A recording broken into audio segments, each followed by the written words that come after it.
going to hell down here in Texas.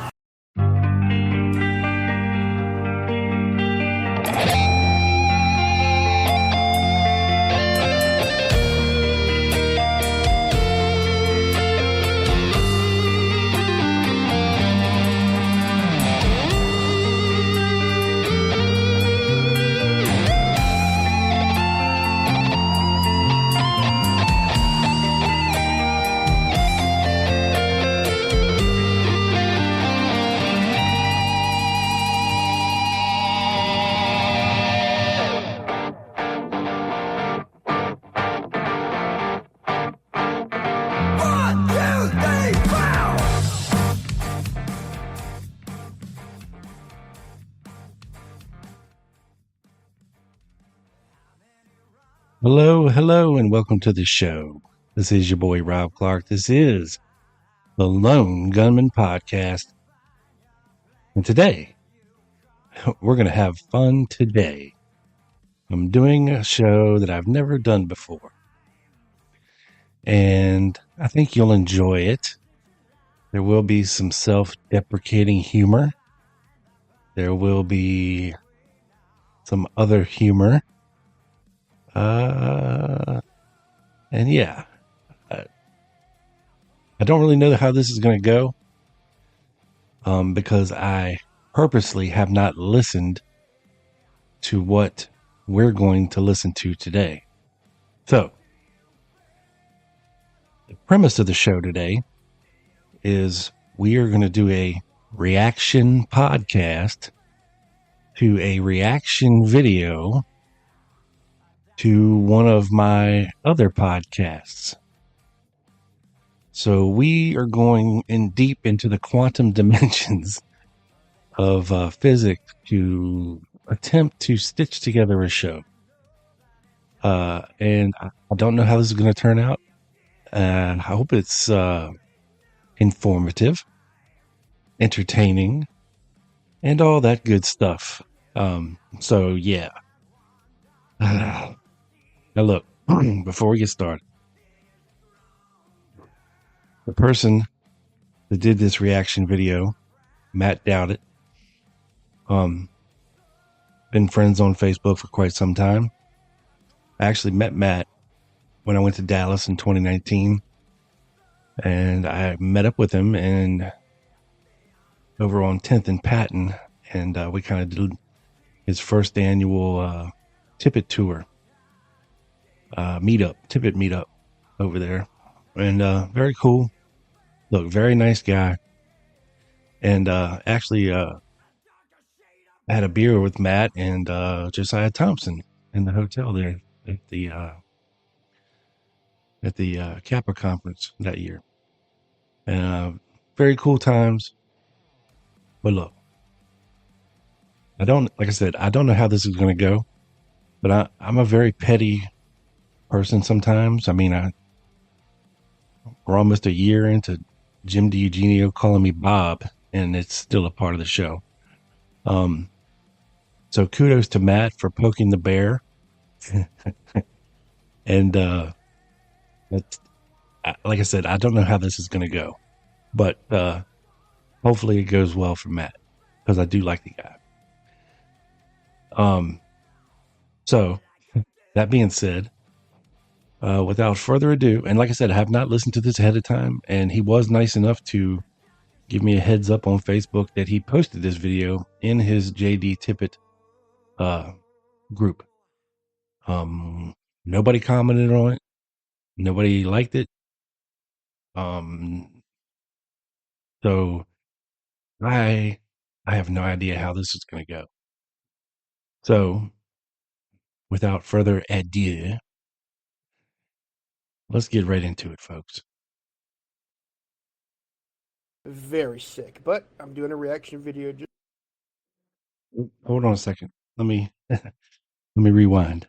I did listen to the first 45 seconds. Okay. Here we go from the top. From the top. Here we go.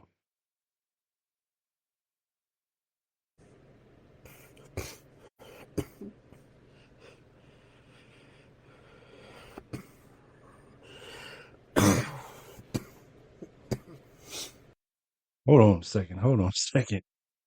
He needs some milk. Somebody give Matt some milk. Uh, Dude, sounds like you got the third jab or something over there. Hopefully you're all right. Hopefully you're all right.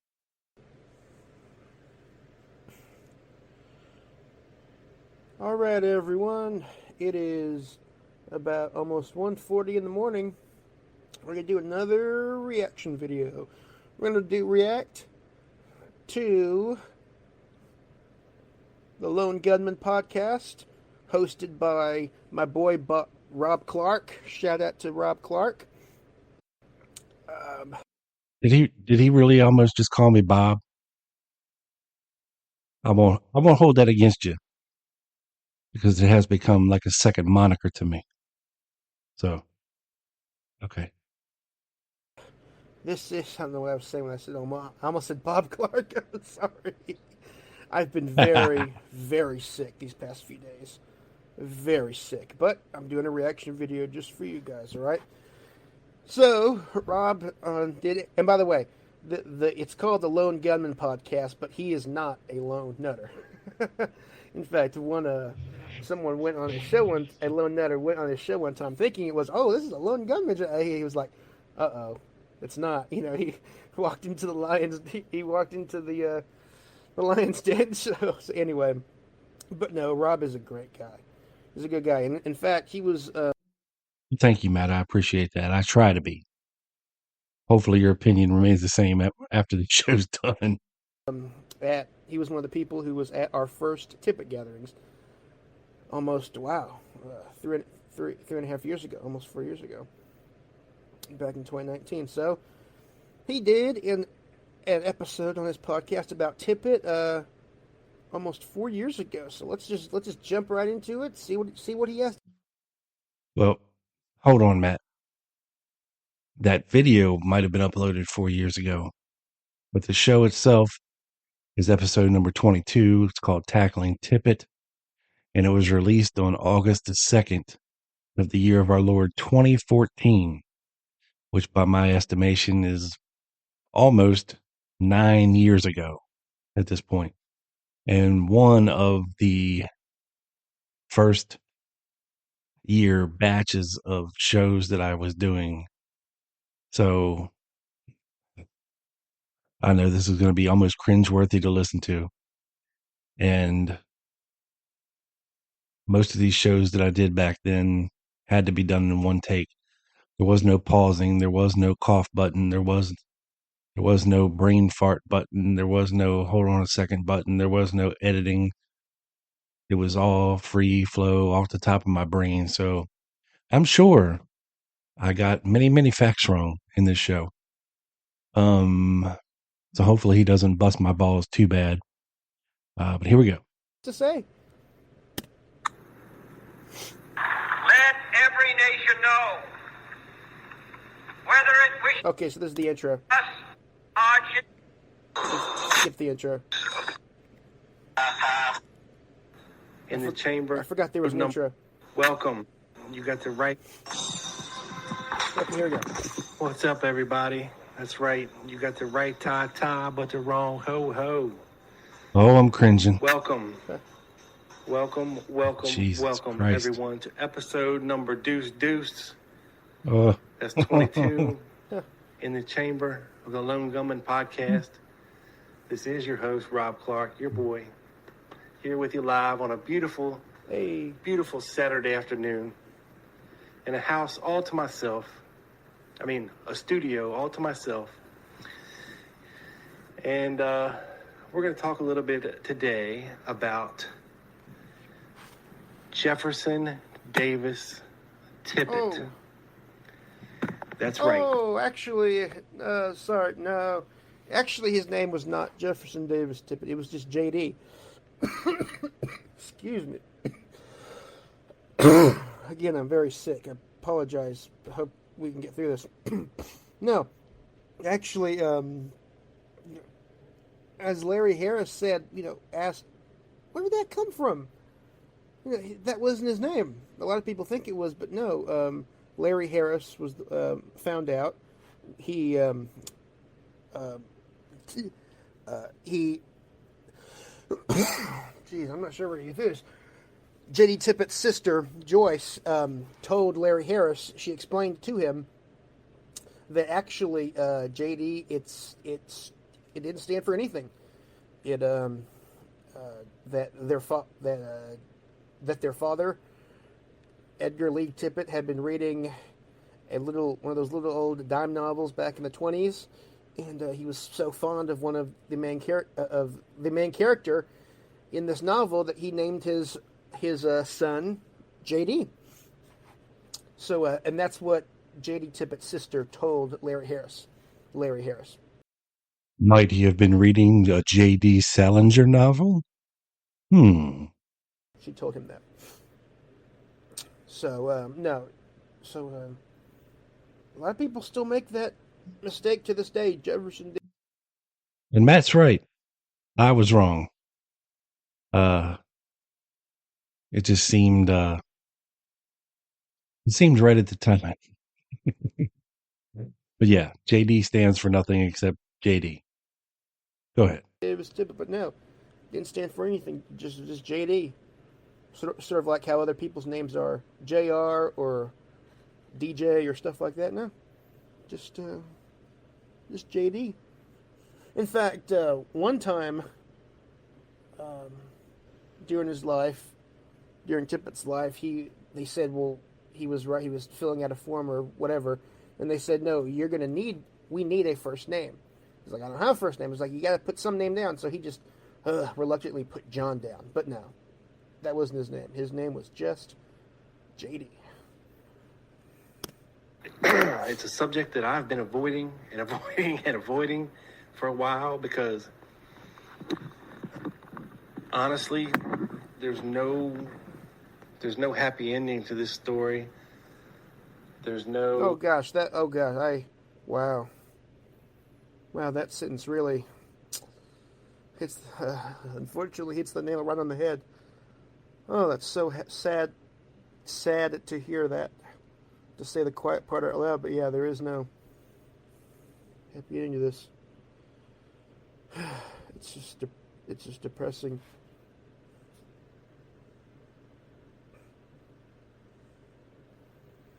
Unfortunately, Larry Harris said in 1989, it's probably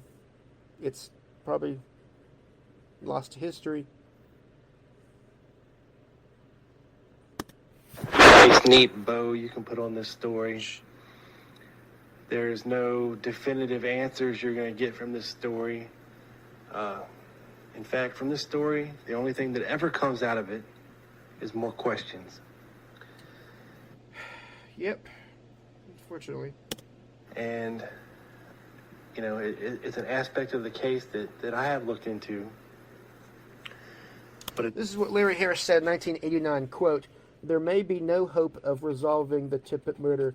It may be lost to history." 1989, he said that. It doesn't intrigue me as much as the rest of it because here's my opinion on the J.D. Tippit murder, okay? I look at it as separate from the rest of everything. Yep. Because when you establish certain facts and you play them against the narrative that they tell you and in certain other time frames that we can put to it, it can be established pretty quickly that there's no way in hell that Oswald would have been able to make it, okay, to 10th and Patton and kill Tippit at the time that they allege him to do so, okay? Now let's go back to that fateful day, okay? We know Kennedy was killed at about 12:35 p.m. Whoa, no, 12:30, bro. 12:30, brother. Oh. So we'll be nice and generous, and we'll give Oswald 10 minutes to get the hell out of the building.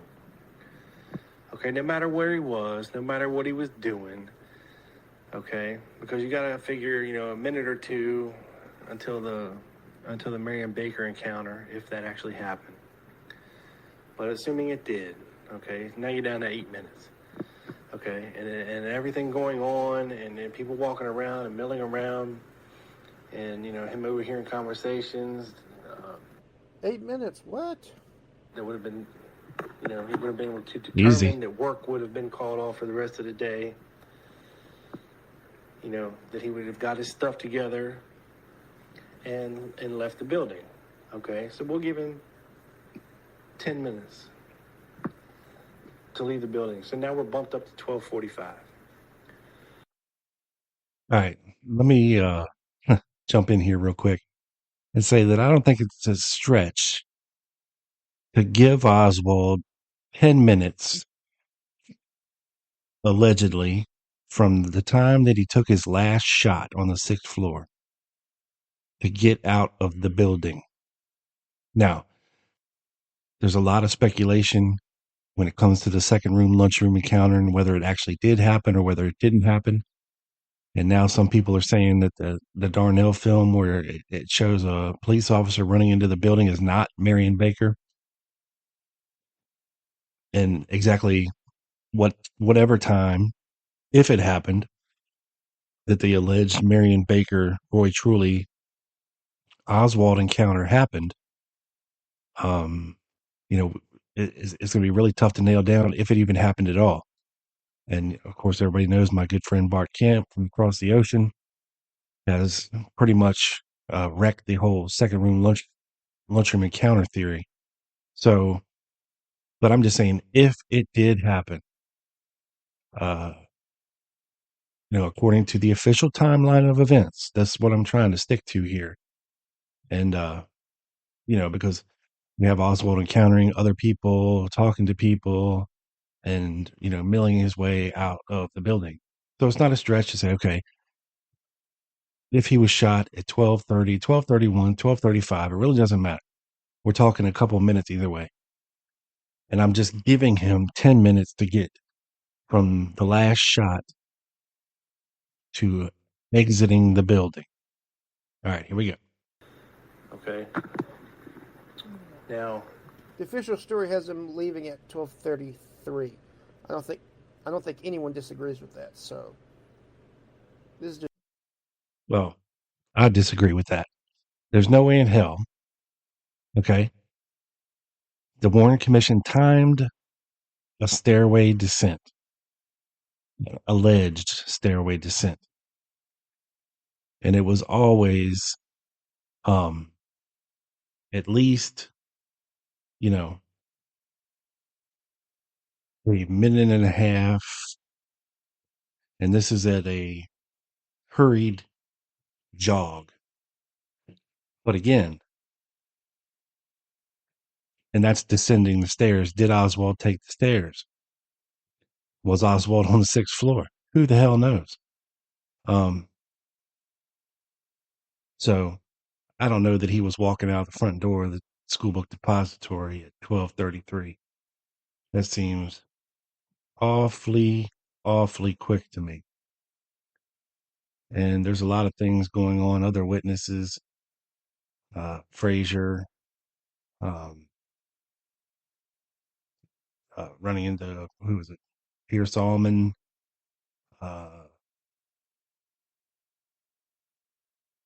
and the fact that nobody saw him descend these stairs is a problem with the whole Victoria Adams thing and all of this.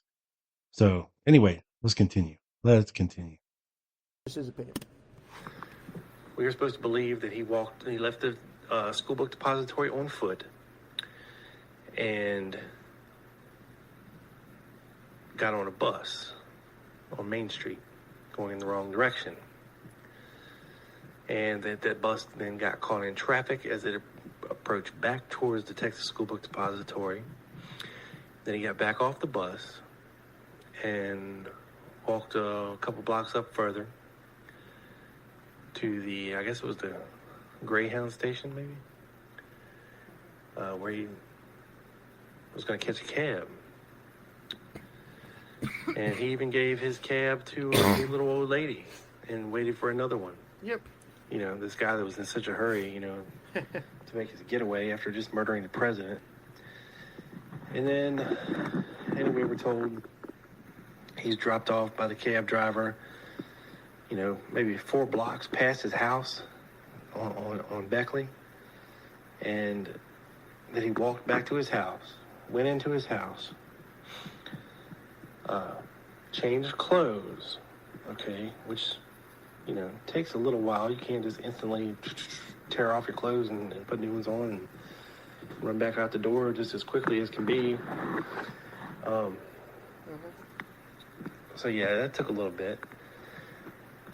And using Earlene Roberts as a reference, who was, sitting there watching TV, and, when her show, was coming on, of course we can, if we go by what she says, we can put it together that he was leaving the house at approximately... The Warren Report's timetable, blah, blah, blah, blah, blah. The Warren Report's time tests put Oswald entering the rooming house at exactly 12:59, 1 o'clock. So, yeah, that's when he entered his rooming house. And what did Earlene Roberts say? Quote, approximately 1 o'clock. So it's right on the money. Right on the money. But Lone Nutters want to push it back based on no evidence because they have an agenda. So anyway. Okay, I'm sorry, pause. Rob is saying that Oswald left this house when? Approximately 1:05-ish. And that she looked out the window and saw him standing on the corner. Or, no. Yeah, that would be right. Maybe she did, maybe she didn't. I can't remember exactly. Yeah, you're right. I can't remember if she said he was standing there at the bus stop waiting, or if he had turned around the corner and she lost sight of him, assuming he was going to the bus stop.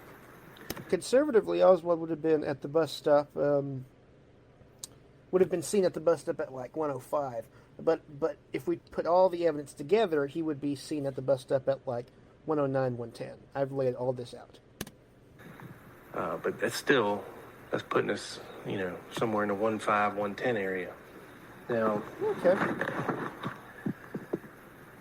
Tippit called in to the dispatcher for the last time, according to the Warren Commission, at about 1:15, or no, not 1:05 was his last transmission. It was actually 1:08. And we also know that Tippit was acting a little weird. Right before that, he was pulling cars over and not saying anything, just looking in them. You say cars on over and weird. Right before that, he was pulling cars over. One car. And not saying anything, just looking in them. He ran up in the Top 10 record store and, appearing frantic, not talking to anybody, and going straight for the phone, trying to call somebody, not saying anything, like he got no answer. So yeah, he was acting erratic, before he was killed. And, while Oswald was changing his clothes at his rooming house, the landlady. Ooh, housekeeper. She's actually the housekeeper. Again, everyone's made this mistake, but it's okay. She was the housekeeper, not the landlady. There was a horn honk out in front of the house, like beep beep. Yep. And she looked out the window, and it was a cop car, Dallas City Police cop car. And she stated it appeared to have two police in it, in the front seat.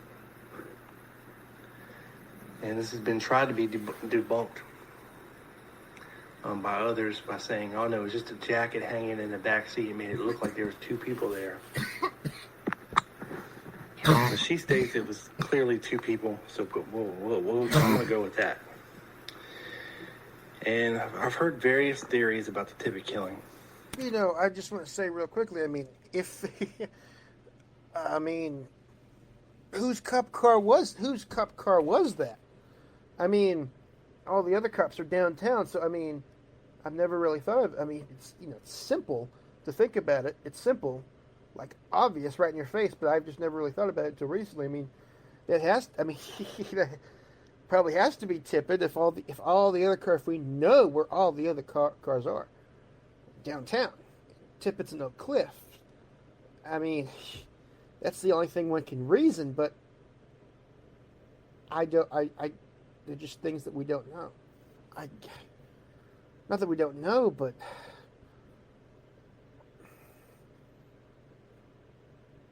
I don't know. Ranging from the insane, crazy, insane, to the jilted lover, to Roscoe White being involved, to Jack Ruby being involved, a number of things. Of course, Oswald being involved, but I will tell you this. There's no way that, unless he was driven there, Lee Harvey Oswald could have got down there in time to kill Tippit at what I believe to be the time between 106 and 109. Ooh, I wouldn't put it at 106 because, like I've said in the past, 116 is when Temple Bully notified the police on Tippit's radio, and it did not take him 10 minutes from the time of the shooting to make that call. So, like I've said, I would put the shooting between 109 and 114. And by the way, John Armstrong made a very good point one time on the car. He wrote, quote, he said, quote, "Now out of the thousands of houses in Oak Cliff, why would a police car drive slowly past Oswald's rooming house less than half an hour after President Kennedy was shot and honk the horn only minutes after Oswald arrived? Question mark." End quote. I mean, that is a really good question. Really good question. And just from looking into it, witness testimony, radio logs, things of that nature, am I able to pinpoint it to that 3-minute window? And I'm not going to sit here and go through every reason why, because this podcast is only 45 minutes long, and I won't be able to get it all in, but most people have looked into the Tippit killing and, understand what I'm talking about when there's, witnesses like T.F. Bowley, Akila Clemens, Ellen Markham, Domingo Benavides, and what T.F. Bowley says is he picked up his daughter at about 12:55 and was driving to the telephone company on Zang's to pick his wife up, and that he pulled up on the scene at approximately 1:10, and Tippit was already dead. He didn't see the suspect get away. He got out, and there was somebody trying to radio, but they didn't know how. Mm-hmm. And he said he would do it, and he got on the radio. That's why I said it was between 106 and 109. If Bowley pulled up on the scene at 110 and he was already dead, well, then that makes sense. And when he got on the radio really doesn't matter. I mean, you're not just going to pull up to a horrific scene. You're going to pull up, get out. There's going to be other people around. You're going to talk to them. There's going to be people possibly trying to render aid to the gunshot victim, and then, somebody might be like, oh, well, how do we call for help? Somebody, we got to try to call for help. Then that happens. So in my defense, Matt, I'm just going by what Bowley said and the time that he said that he got there. All right, let's continue. Radio and made the call back to dispatch that there was an officer down, and almost 50 years later, can you believe it? They finally awarded T.F. Bowley with a certificate of merit from the City of Dallas Police Department. thanking him for doing what he did almost 50 years ago. I mean, what a joke. Yep. I mean, it's a good gesture, but it took him that long to do it is the effed up part. I mean, Bally wasn't even called to testify at the Warren Commission. Yep. And he's one of the most important witnesses, besides maybe Domingo Benavides, who claimed. Yeah. And to steelman the low nutters, once again, they say, well, the accuracy of his watch was never determined, so. But Bully was asked about that. Joseph McBride asked him, is your watch always on time? And he said, yeah. yeah. He said, I usually have pretty good watches. He keeps them, on time, so. Yes, I mean, sure, it may have been a minute off. It may have been 1:11 when he looked at it, but, it's still. I'm sorry, guys. I'm coughing. To be coming down the street, or he turned the corner, and he saw Tippit getting out of his car with his gun drawn. And another man coming around the right front fender of the car, almost to the middle of the windshield, and opening up fire on Tippit. And he said he pulled his car to the right, hit the curb, and ducked down. He heard 2 or 3 more shots. And then when he looked back up, he could see the guy standing over Tippit, and he was walking away rather calmly and emptying shells out of his gun in the process, and that he disappeared around the corner. And Benavides states that as he rolled up on the scene, Tippit appeared to be deceased. He had his gun drawn in his right hand, and it was under his body partially. And that he was the one that made the radio call in. And also, I forgot what something else Bally said, that he had removed the gun, or after he loaded he helped load Tippit into the ambulance, and he took Tippit's gun and set it in the car, and that somebody else come up and took the gun out and said, let's go get the guy. So somebody, I think it was Callaway, a cab driver, supposedly took Tippit's gun and went after the suspect. Now, of course, we can ascertain from these radio logs as well. I've made a post about this, but really quickly, Helen Markham told the FBI that Callaway didn't take Tippit's gun for 5 or 10 minutes. That's CD 630C, page 2. I mean, we know Callaway picked up the gun at 1:21.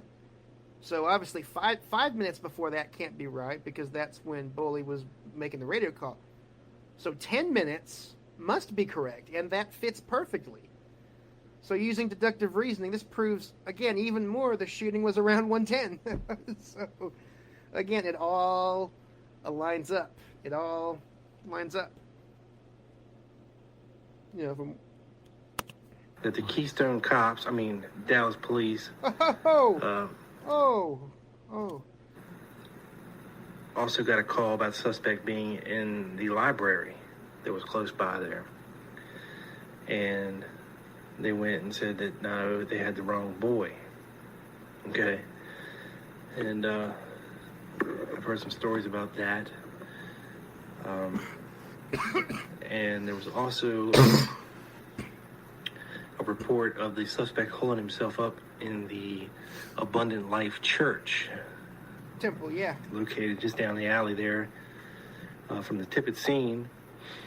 And what struck me odd about that, of course, is the connection to the Abundant Life Church being created by Fred Lee Chrisman, and of course his connections with Thomas Beckham. And that it would appear to me that who were you talking? I wasn't paying attention. Fred Lee Chrisman, and of course his connections with being created by is the connection to the Abundant Life Church. Oh, okay. And that it would appear to me that if the person that shot Tippit was involved, of course, in the conspiracy to kill JFK, as was, of course, these guys alleged in New Orleans with Ferry and Shaw and that whole bunch. Beckham and Chrisman, they would have known that this church would have been probably a good bet to be a safe haven for them, and would have likely holed up there if they were in trouble. But according to the radio log, I can't prove or disprove that. So they had went in there, and it was. I don't need to, Matt. I was just speculating that with Chrisman's connections to the Abundant Life Church and the fact that we don't know who killed Tippit or why Tippit was killed, that if all this was connected, with the folks in New Orleans and what was going on and the murder of the president, that would have likely been a nearby place to find refuge. But that's all. I'm not saying that Chrisman and Beckham shot Tippit or anything. The wrong guy, and that they were told, oh no, we got the suspect at the Texas Theater, so that can't be the right guy. Okay, this is what they were told. So, who was the guy that was holed up in the Abundant Life Church? That would really be nice to know, because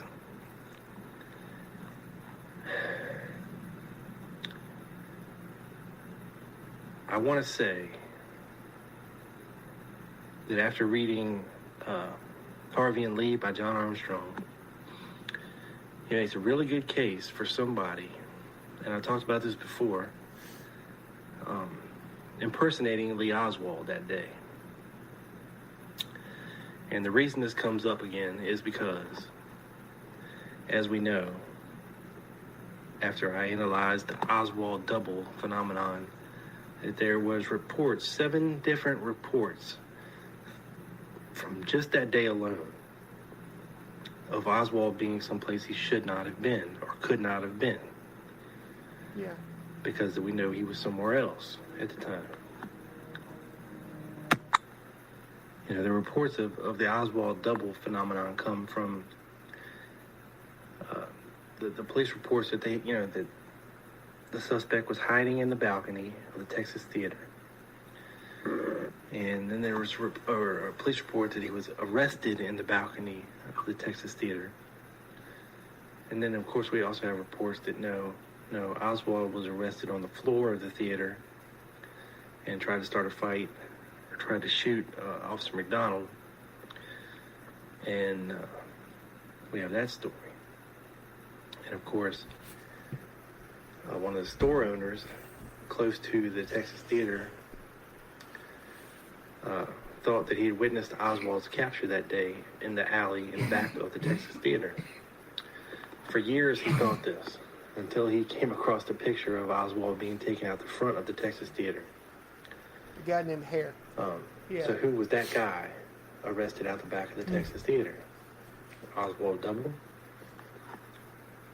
Yeah, people, little nutters have said, oh, well, that was just Johnny Brewer. Yes, because Johnny Brewer was arrested, thrown into a cop car, and then driven away. Yeah, totally. Yeah, absolutely. It was totally Johnny Brewer. Now, Get him, Matt. But I think John Armstrong does a very good job of presenting the various Tippit scenario options in his book. And even if you don't agree with the premise of there being a Harvey and there being a Lee, you can't deny the witness reports, and you can't deny the possibility that someone was impersonating Lee Oswald. If not Harvey, then someone else, or maybe multiple other people. It's hard to say. Well, let's go back for a minute and back to another theory that bore out. Thank you to Earlene Roberts reporting 2 police officers being seen in the car. And I read this somewhere, and it's escaping me where. I want to say it was from Richard Sprague, but I'm not 100% sure on that. I might have to nail that down if anybody has any further questions, but it was alleged by a certain author. I think it was Sprague. I'm not sure. Don't quote me on that, because I'm probably wrong. Let's see if I know. That it was Roscoe White in the front of the cruiser, and that there was another person. Roscoe White, for those who don't know, is the only person to confess on his deathbed to his pastor, Jack Shaw, that he that he killed Tippit. But that's a whole other black hole. So Larry Harris did not buy the story. Joseph McBride does not buy the story. So who knows? Yeah, because priests lie Who all knows? the time. And Oswald Who knows? Imposter laying down in the back seat. And the theory that they posit is that either they were trying to find Oswald to take him to the airport to get him out of town because they were dirty cops and they were working for the bad guys, or they were supposed to pick up Oswald and stage a big arrest scene whereupon they proceed to kill him, become the heroes. Now, the detractors of this theory will have you believe that because Roscoe White... I can't confirm or deny that theory. ...is a new recruit to the police force, it's unlikely that he would have been in the position to have been out that day with Tippit and not be seen anywhere other than in front of Earlene Roberts' house, because other places, of course, Tippit was seen alone. He was seen at the Gloco station there at the end of the Houston Viaduct, waiting for approximately 10 minutes after the assassination for something. He was just sitting in his car, waiting. Yeah. What was he waiting for? That's the question here. When the excitement's going down at the railroad yard, and Tippit really, actually in the initial radio logs, there was no order for Tippit to go to Oak Cliff. It wasn't there, and I believe it was 2 or 3 radio logs were submitted to the Warren Commission. 3. After they kept asking for different ones or more detailed accounts, and it only appears, I think, in the second or third one that he was dispatched to Oak Cliff. But it doesn't make sense because Oak Cliff was not his normal beat. Okay, he really had no reason to be there. His area was a little ways away, maybe in Oak Lawn. I might be remembering that wrong, but either way, he shouldn't, and he really had no business being in Oak Cliff at that time. Oak Cliff. That's what I'm saying, Matt. Oak But Cliff. anyway, back to the Roscoe White theory, is that maybe they got impatient because Oswald didn't come right out, and they thought they missed him, so they left and tried to find him. And when they couldn't find him, possibly they were arguing and got to fighting, and maybe Tippit had second thoughts about doing whatever they were supposed to be doing. And, Roscoe White was like, they got into a big argument, and Roscoe got out of the car, and, he might have said, just pull over, let me out. And then Tippit was arguing with him, and then boom, boom, boom, boom. Tippit was killed, and then Roscoe makes a getaway. Now, Again, I can't confirm or deny all this.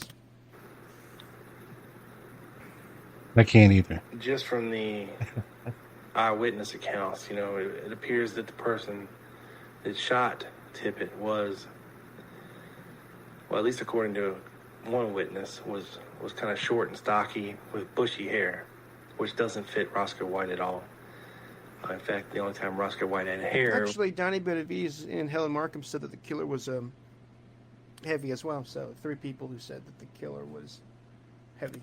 When he wore his toupee, which he may have been wearing, but he was... And, he was on the shorter side, and he was about the same size as Oswald. But he really wasn't that stocky, so to speak. He was probably built about like Oswald, who wasn't stocky at all. And, of course there's that theory. And then we have the Jack Ruby theory that,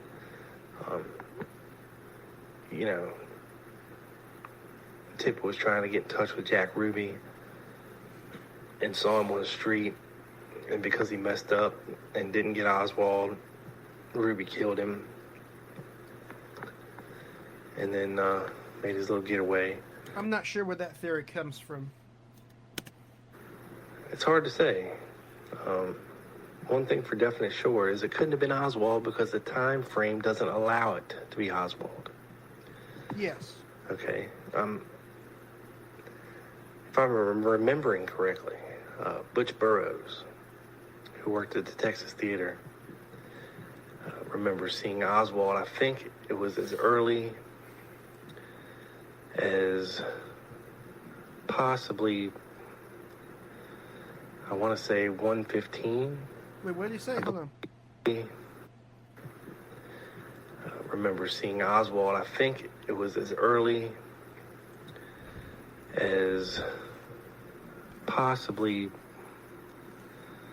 I want to say 1:15. Yeah, you're correct there. He claims that he came out of the theater and he sold him popcorn at 1:15. Yep, that's correct. I believe. Yep. I'll have to double check that. Don't quote me on that. No, it's correct. And if that's the case, then it couldn't have been Oswald shooting Tippit either, because he wouldn't have had time to get there, do that, and then get to the theater in that amount of time. And of course, there's a discrepancy about whether or not he actually bought a ticket or whether he just snuck in.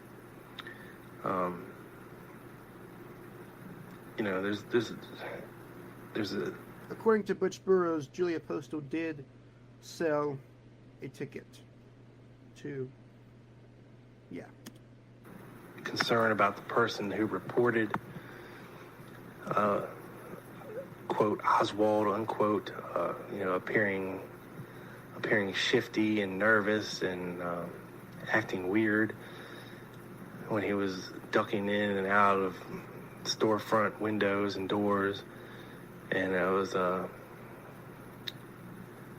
was Johnny Brewer. I think that's right. Is the one that called it in and said that the guy matched the description and he was acting weird and he wanted to report it, or else they would have never known to go to the Texas Theater, which is another odd occurrence in itself. The jacket found,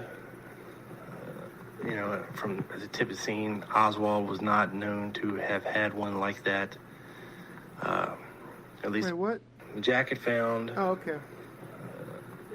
From the Tippit scene, Oswald was not known to have had one like that. At least according to Marina. And the jacket that he wore. Well, she actually said he wore the jacket that's in evidence now, but which very well could be the case. The jacket that's in evidence now could very well have been Lee Oswald's, but it's definitely not the jacket that was found, that was shown on WFAA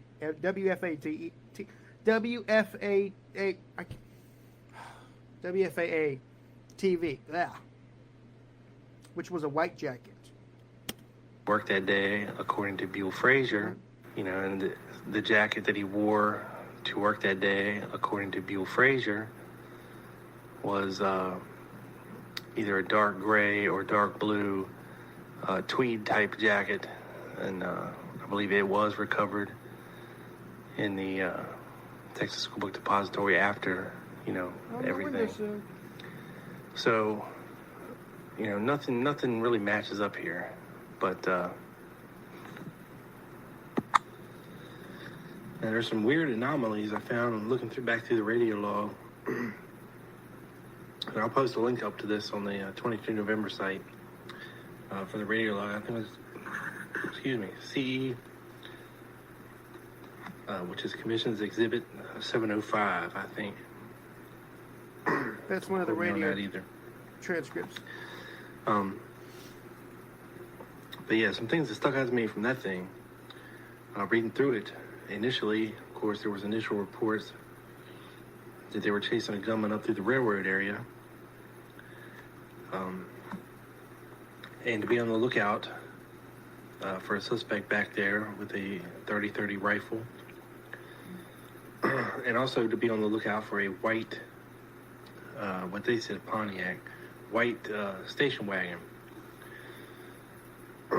And to proceed with caution when encountering it. This sticks out to me because, of course, what Roger Craig asserted, that he saw Oswald coming down the embankment there and getting into the white station wagon. Yeah. Which I don't think he called it a Nash Rambler, but all them old cars like that, especially them old station wagons, kind of look the same. Unless you were a big car aficionado, it's hard to pick out the specifics there. But white station wagon, and I believe that was also one of the vehicles that Lee Bowers talked about being back in the railroad area before the assassination. So that kind of stuck out in my mind a little bit. And also, there was a report in the radio log at about, I want to say 3 or 4 o'clock that day, of an explosion at the YMCA, which stuck out to me because, as we know, Oswald stayed for a little while at the Dallas YMCA, as did two. I like what Rob does. I like how his tendency to point out the things that are often forgotten about. That's very good to do. It's a good way of going. Thank you, sir. Who were arrested passing through Dallas. I try.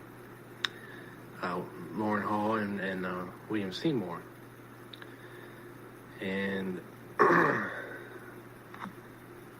you don't really hear much about it. So if anybody knows anything about the explosion that happened at the YMCA there in Dallas that day, get at me. Let me know what you know. Because it just seems very odd to me that, an explosion would have happened that day, and we didn't really hear about it. It wasn't made a lot of. Damn it! I hate drinking milk. But back to Tippit. You and me. It's you and me both. We're both. The whole Tippit story is a big, giant, convoluted mess to me. Yes. Like, it's almost an afterthought for me because, I just put it out of my brain as being not related to the assassination because Oswald couldn't possibly have done it because he couldn't possibly have got there in time. But it was key for their story later, that this cop killer, and he was arrested on the Tippit shooting. He wasn't arrested on the JFK assassination initially. That day they were focused on him being Tippit's killer, not JFK's killer yet. They were in fact looking for Charles Givens. They were looking for Buell Frazier. The whereabouts of these men, and they didn't have. Were they? Jeez, I'm very rusty tonight. Well, nailed down as the killer yet. In fact, their information, according to the radio logs, is all over the place as well. They said they found 2 hulls, 2 shells on the 3rd floor of the depository, which even for a big dumb jock policeman, you know, maybe a corn-fed country boy policeman, to screw up the distinction of where you found the shells or where shells were found. There's a big difference between the 3rd floor and the 6th floor. You know, even if,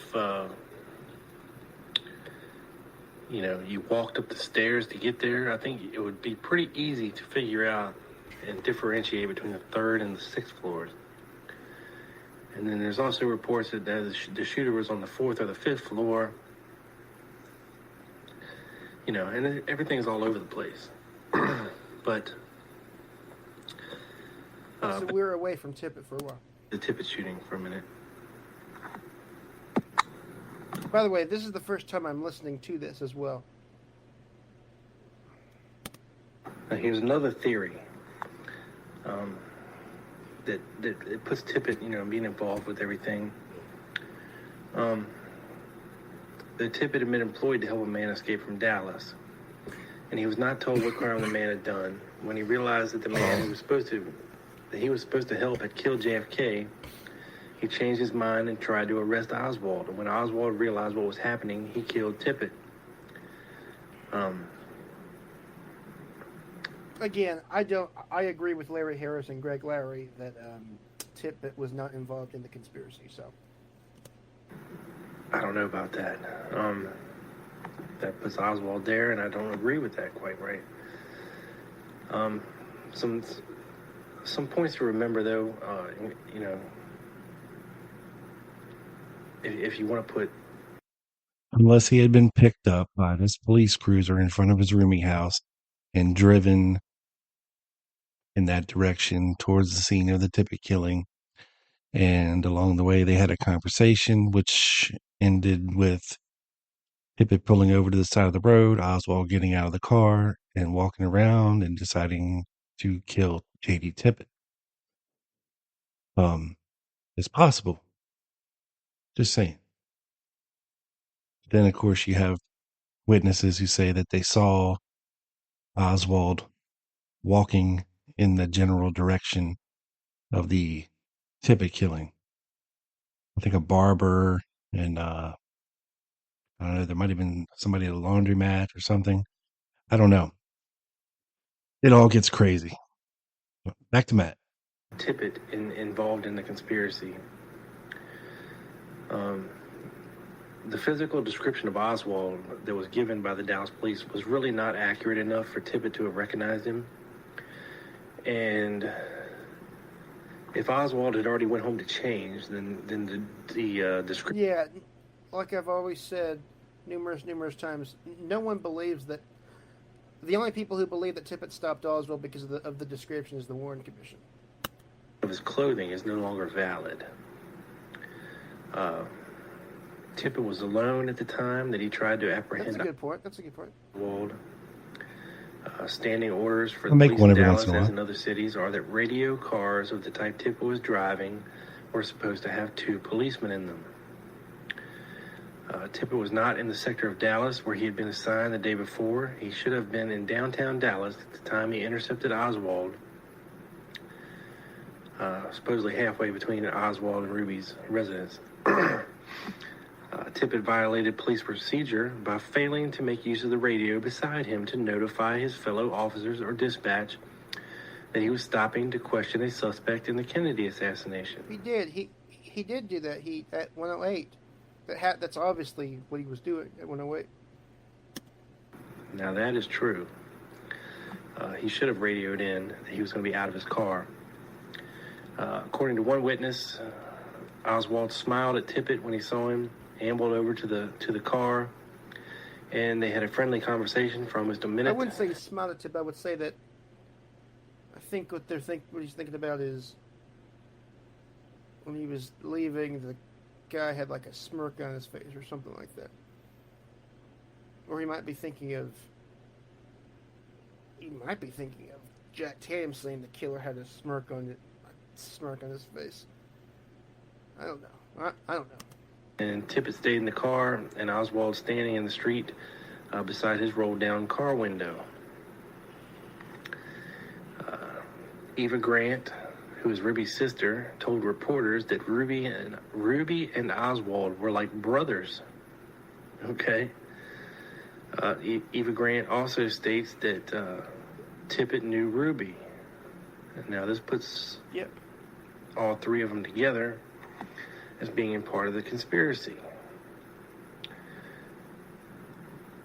But then again, like I said before, unless the time frames are different or change, I don't know how you can put Oswald killing Tippit. Tippit was referred to as a redneck, which I like him already if he was, because that's what I am. And also a corrupt cop. And although Tippit was also a womanizer.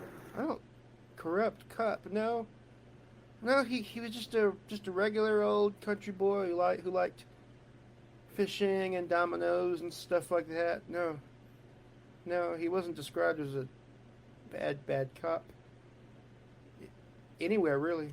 No. Which means he was cheating on his wife a lot, which is pretty well known.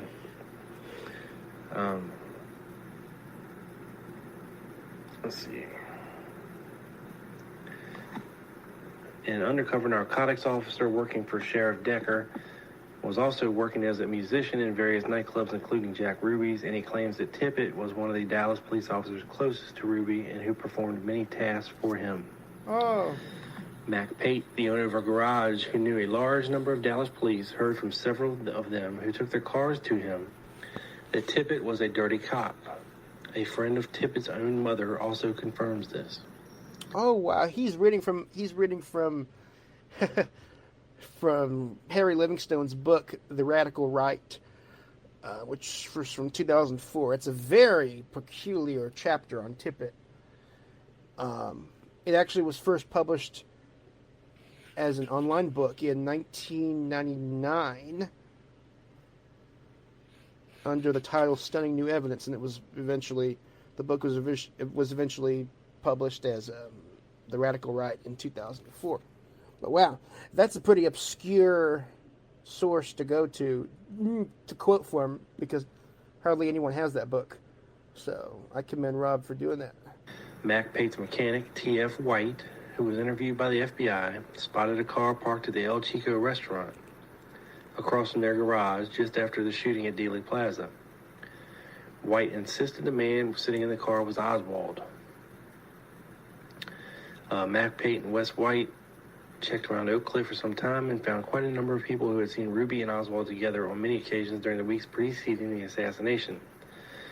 Wes Wise later became the mayor of Dallas.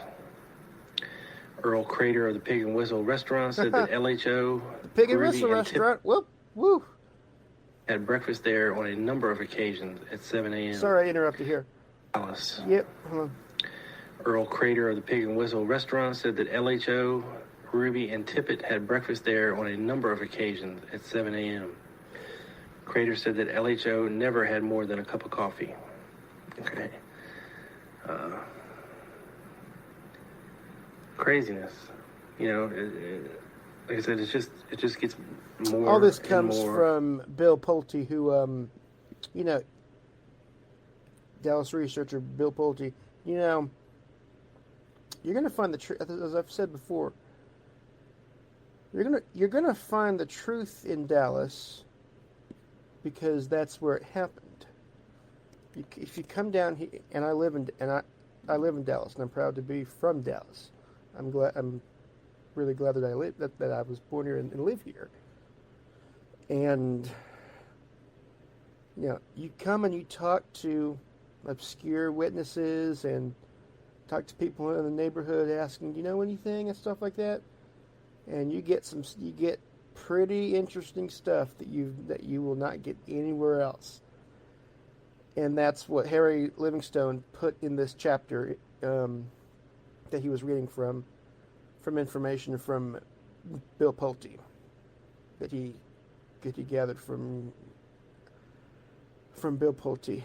So yeah, this is so for people who are listening to this, for those who are listening to this and listened to that and went, "What? I've never heard that." Yeah, come to Dallas. These are the stories that you will hear, and it's very fascinating. It truly, truly is. Oops. Convoluted. Hold on. It just gets more and more and more convoluted. Now, remember I told you about Tippit pulling over a car, looking in it real quick, and leaving, not saying anything to the driver. The salesman who That was James Andrews. experienced this incident, James Andrews, worked for American National Life okay. Insurance, which had not long before also employed Roscoe White until he began at the police department. Roscoe White and Tippit knew each other, lived near each other, and their families were connected. Mrs. Tippit had been a bridesmaid at the White's wedding to Geneva. Okay? So, it's hard to ignore all this stuff, but it's hard to connect them all together. And I'm not even going to pretend to be able to do it. All I can give you is what I deem to be worthy facts of the case, and recommend highly Joseph McBride's book Into the Nightmare, which I believe is the best book out there on the Tippit case. It doesn't go far. Joseph McBride's book is a very mixed bag. So, the best Tippit book has yet to be written. Some areas, but at least it's more truthful than Dale Meyer's book, who I don't recommend at all, because of course he's a lone nut supporter and convinced that Oswald killed Tippit. So, I mean, I don't know why he bothered to write a book about it, but that's that. In Myers' oral history at the Sixth Floor Museum, he says that he pumped out that book in 3 years. So, I mean, all these other researchers have studied this for years.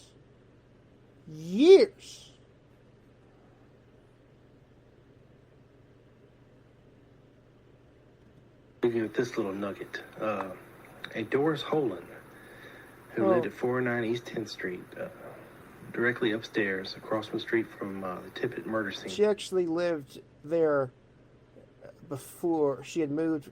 She actually lived around the corner. She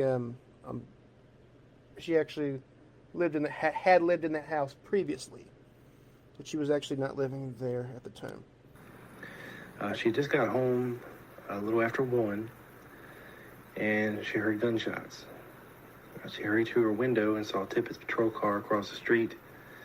Tippit was lying on the street near the left front of the car. She saw a man leaving the scene, moving westward towards Patton. Miss Holland also noticed something else not previously ever been reported: a second police car that was in the driveway that where Tippit was in front of, and it went all the way back to Again, this is from Livingstone's book, The Radical Right. And it was moving forward slowly towards Tippit's car on 10th. Near the police car, she also saw a man in the driveway walking toward the street where Tippit was parked. She went downstairs at once and over to Tippit. The man in the driveway continued to the street, walked in front of Tippit's car, paused, looked down at Tippit's head, and retraced his path up the driveway. At the same time, the police car changed direction and backed up in the driveway to the alley running parallel to 10th, behind the houses on 404 and 410. In 1963, the driveway could be entered from the alley, from the rear, as well as from 10th. Because Tippit's car was parked in front of the 10th Street entrance, the alley provided the only passage from the driveway for the driver of the police car. Her account of the second police car is supported by the comments of Sam Ginyard, who told Brownlow in 1970 that he saw a police car in the alley shortly after the police shooting. The man in the driveway was also apparently seen by others. A resident of the neighborhood who wishes to remain anonymous told a professor in 1990 that he heard about a man in the driveway who approached Tippit's car. So there's that. And like I said, we could do this all day, but yeah, I've studied the Doors' Holand story. I've talked to her son. And at very, we know as a fact that she was not living across the street at that time. But her son did tell me that it's possible. Her son told me that she still had friends who lived in that apartment across the street. She could very well have, and she would go over there. So, and he said she could very well have been over there visiting, and therefore have, looked out the window and saw the aftermath of the Tippit shooting. But that's all I can really say of what could possibly have happened. There's no way to confirm whether there was a second police car in the alley. So, at best, that's all that could really, I could say, could very well have happened, plausibly. Crazy how many things are interconnected when you try to figure this case out, and I'm not even going to try. And it seems like that a police car couldn't have been in that alley because there would have been stuff in the way, That's what it seems like, by the way. It seems that way if you look at the aerial photographs and stuff. There's some nuggets for you to follow up on anyway, and anyway, that's going to be it for the show today. I hope you enjoyed it. Oh, that's it. It's been a pleasure for me. Keep liking us on Facebook. Keep sharing our posts. Keep visiting the site. We try to have new content for you up there every week. A ton of stuff to check out. There's the 22 November site, which you can access directly from the Spreaker page. My info, right there. If you click right under my big ugly mug, right there, to the website link, it'll take you right there. It'll take you right to the check Facebook out his page. podcast, everyone. It's pretty good. But please, and thank you to everyone. Please continue to listen, continue to download and like and share. We appreciate it immensely. Thank you very much. That's going to be it for this week. This one's in the can up to the satellite, beamed down directly to your ears. This is Rob Clark. Out. Shout out to my boy Rob Clark. Wow, we did this in exactly 1 hour and 20 seconds. 21 seconds. 22 seconds. Okay. Y'all have a good night. And again, I'm sorry for coughing at the wazoo.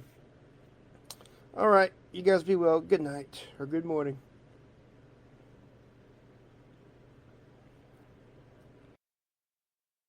All right, folks.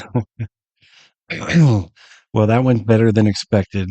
Thankfully, Matt didn't kill me too bad on his analysis of my almost 9-year-old podcast there. I did get some facts wrong, probably. And I would commend Matt in his knowledge of the Tippit murder case. He's probably one of the most knowledgeable people around on the case at this time. And hopefully someday he does write that book that hasn't been written yet. That will be the definitive J.D. Tippit book. I think that would be awesome. And I would encourage you to do that, Matt. You come a long way, buddy. I remember when Matt used to be a lone nutter and we'd argue in the Facebook groups. And but he has since seen the light and come to the correct side and is doing great work. And I would highly recommend you all go check out his J.D. Tippit Facebook group. It's called J.D. Tippit, Searching for the Truth. Make sure you join it. I think it's a private group, so you can't see anything unless you join. But I wanted to share this with everybody because, I think Matt does some great work on the case. And like I said, unless you're in that group, it's hard to find out about a lot of it. He's not afraid to take it to the lone nutters, and argue his points. So kudos to Matt, for all the great work he's been doing. And thank you, Matt, for not killing me too bad in that podcast. Although a little part of me hoped that you would, so I could come back at you, but no, it's all good, buddy. I feel the love. I appreciate the kind words, and I really, honestly, I had forgotten what I even said in that podcast. And like I said, it was 9 years ago. So I didn't know what the hell I was going to say. I just expected him to murder me. But I didn't do too bad a job, did I? For 9 years ago, for being the one take Jake back then. So again, not much has changed. And, I'm still doing the thing here almost 9 years later. And, once again, thank you to Matt. Any publicity is good Let's try that again. Any publicity is good Take 3. Any publicity is good publicity. There we go. Liberty Lobby. Liberty Lobby. Liberty Lobby. Damn it. Nope, found another word that I can't say correctly. Add it to the list. Anyway, folks. Oh, boy. God bless me. That's it for this one. Hope you like the tit for tat for tit. Follow along on Twitter at The Lone Gunman 7, on Facebook, The Lone Gunman Facebook page, and on YouTube. Just search for The Lone Gunman channel. Make sure you're subscribed. Get notified when new episodes drop. Like and comment. It is greatly appreciated. I believe we're in the neighborhood of 75 away from being 1,000 subscribers on YouTube. So help get me there, folks. It'd be awesome. I would greatly appreciate it. That's it for this one. This is your boy, Rob Clark. Out.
Damage at your car.